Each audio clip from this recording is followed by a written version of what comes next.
Kita teruskan lagi topik firman Tuhan mengenai mengasihi Yesus. Mengasihi Yesus. Kita melihat lagi ciri-ciri dari anak Tuhan yang mengasihi Yesus. Ada tanda-tanda dari anak-anak Tuhan yang mengasihi Yesus. Apalagi kalau dia mengasihi Yesus dengan segenap rohnya, dengan segenap jiwanya, dan dengan segenap kekuatannya. Dengan segenap jiwa, saudaraku, yaitu dengan segenap pikiran kita selalu mengingat Yesus. Dengan emosi kita rindu kepada Tuhan Yesus, saudaraku. Dan dengan kehendak kita memang kita suka mengasihi Tuhan Yesus. Inilah hukum yang terutama dan hukum yang terbesar firman Tuhan berkata, saudaraku. Kali ini kita lihat satu ciri lagi, saudaraku, yaitu jika kita mengasihi Tuhan Yesus, kita suka berkorban buat dia. Tidak ada yang berat untuk dikorbankan buat Tuhan Yesus, saudaraku. Sebenarnya, saudaraku, korban kita itu dibanding dengan kasih Tuhan tidak akan pernah sebanding. Tuhan telah memberikan kasih-Nya yang luar biasa kepada kita. Bahkan pada waktu kita masih dalam dosa. Buku 1 Yohanes 4 ayat 19 berkata, kita mengasihi karena Allah lebih dahulu mengasihi kita. Kita patut mengasihi Tuhan karena Tuhan telah lebih dahulu mengasihi saudara, mengasihi saya.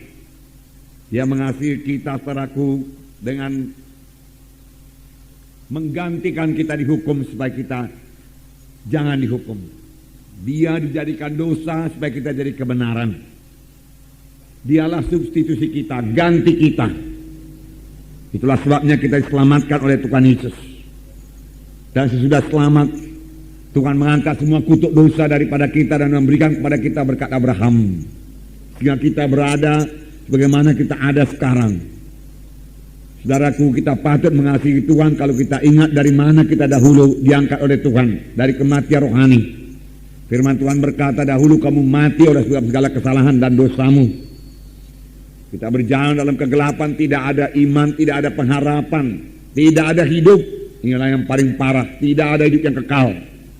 Tetapi Tuhan telah memberikan kepada kita hidup yang kekal dengan korban yang sangat besar, yaitu Allah memberikan anaknya sendiri, saudaraku. Karena Yesus, saudaraku, dosa kita diampuni, saudaraku, dan Tuhan memberikan lagi kepada kita Roh Kudus yang memimpin kita pada segala kebenaran. Pada segala kebenaran.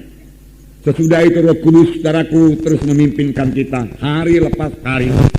Firman Tuhan berkata Roh Kudus memimpin kita pada segala kebenaran. Firman Tuhan berkata bahwasanya setelah kita dibentuk terus hari lepas hari menjadi bertambah, hari bertambah seperti Yesus. Kita harus berubah kalau kita mau mengikut Yesus. Kita harus berubah dalam pemikiran kita kalau kita mau mengikut Yesus. Dan sampai kepada panggilan Tuhan Yesus.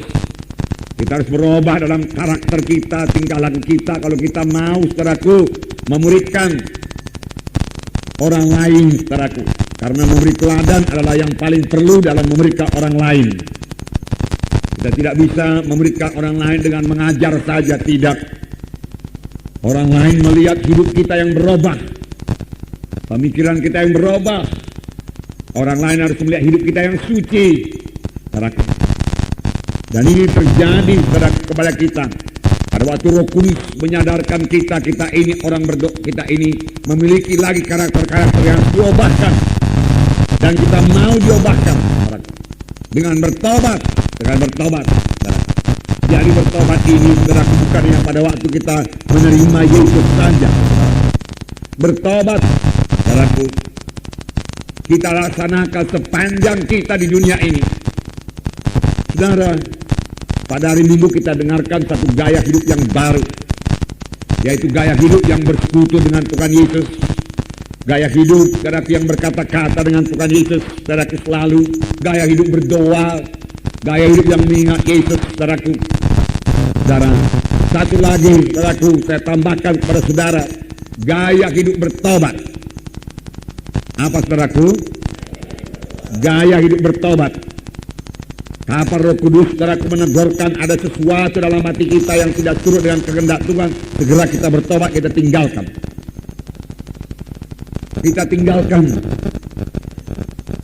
Bertobat bukan sekedar menyesal saja, menangis, saudaraku, tetapi tidak mau berubah. Bukan, saudaraku. Banyak, saudaraku, penjahat-penjahat, saudaraku, pencuri, perampok yang ditangkap oleh polisi, kemudian dimasukkan dalam penjara, dia menangis. Dia menyesal, bahkan dia menyesal.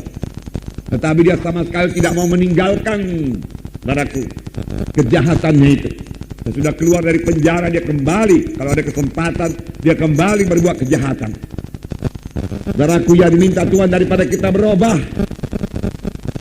Berubah, itulah bertobat. Supaya kita, saudaraku, bisa dibentuk menjadi sama seperti Yesus. Tanpa kita mau berubah, saudaraku, tanpa kita mau bertobat sungguh-sungguh, saudara, dan tidak akan sampai kepada maksud Tuhan. Dan kita tidak bisa memuridkan, saudaraku. Karena memuridkan, saudaraku, perlu teladan.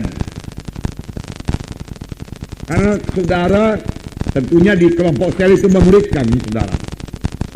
Memuridkan itu saudara tidak cukup dengan mengajar saja. Tapi orang harus dapat membaca hidup saudara. Transparan. Kehidupan kita ini dilihat oleh kehidupan saudara sebagai pemimpin kelompok sel dilihat oleh anggota-anggota kelompok sel. Bahwasanya saudara sudah berubah, mengasihi Yesus, mengasihi dia, yaitu anggota-anggota kelompok sel saudara. Menyatakan dalam pelayanan saudara kepada dia, perkunjungan saudara kalau dia tidak datang, saudaraku. Di situ dia melihat saudara kedewasaan saudara, kasih saudara. Dan dia mau berubah menjadi seperti saudara. Dan kelak kalau dia sudah berubah, dia akan memberikan orang lain lagi. Demikian pemberitaan berjalan terus. Dari satu generasi rohani kepada generasi yang lain, saudara. Nah, jadi gaya hidup bertobat. Gaya hidup bertobat. Yang meninggalkan segala kebencian Tuhan. Yang meninggalkan semua yang tidak berkenan kepada Tuhan. Yang meninggalkan semua tabiat-tabiat lama. Yang tegurkan Tuhan kepada kita tinggalkan. Kita mau dengar nanti mengaku kekurangan kita, saudaraku. Kalau kita masih merasa diri kita benar, saudaraku, kita belum bisa bertobat. Kalau kita merasa diri kita lebih baik daripada yang lain, kita tidak bisa bertobat. Bertobatlah kamu sebab kerajaan surga sudah dekat. Di manakah Yohanes mengajar? Padang belantara, saudara baca. Dan orang-orang datang padang belantara untuk mengaku dosa dan bertobat dan dibaptis sungai Jordan. Saudara, dan ketika orang Farisi dan Saduki datang kepadanya, saudaraku, Yohanes Pembaptis berkata, keluarkanlah buah-buah yang berpadan dengan pertobatan. Karena orang Farisi ini orang yang sangat beragama. Dia mengatakan dirinya itu mematuhi hukum Taurat. Tetapi buahnya tidak ada. Buah pertobatan tidak kelihatan. Namanya saja, saudaraku, beragama. Saudara, agama Kristen tidak menyelamatkan, saudaraku. Gereja, saudaraku, tidak menyelamatkan. Yang menyelamatkan yaitu Tuhan Yesus. Amin, saudara. Siapa yang memiliki Yesus, saudaraku, percaya kepada Tuhan Yesus, dia akan diselamatkan. Dia beroleh hidup yang kekal.